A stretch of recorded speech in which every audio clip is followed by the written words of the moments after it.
अस्सलामुअलैकुम सामीन। 3 रमज़ानुल मुबारक है, 26 मार्च है।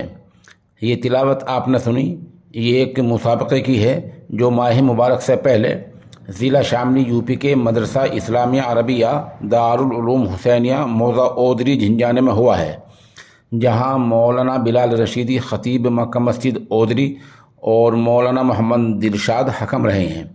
इस मुसाबक़े में फैज़ाना दोख्तर मोहम्मद हारून ने पहली, मोहम्मद अक़दस वल्द हाफिज़ मोहम्मद मुकर्रम ने दूसरी और सानिया दोख्तर मोहम्मद इदरीस ने तीसरी पोजीशन हासिल की है। आखिर में इदारे के मोहतमिम मौलाना मोहम्मद वसीम कासिमी ने हाज़रीन का शुक्रिया अदा किया है। इन तलबा के उस्तादों में कारी मुनशाद करानवी और कारी मोहम्मद रिजवान बदरी हैं। प्रोग्राम की सदारत मुफ्ती मोहम्मद इमरान और निज़ामत कारी मोहम्मद उमैर अल-कमरी ने की है। ख़बर के लिए हम कारी जावेद करानवी के निहायत शुक्रगुज़ार हैं। चंद वीडियोज़ पेश खिदमत हैं।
In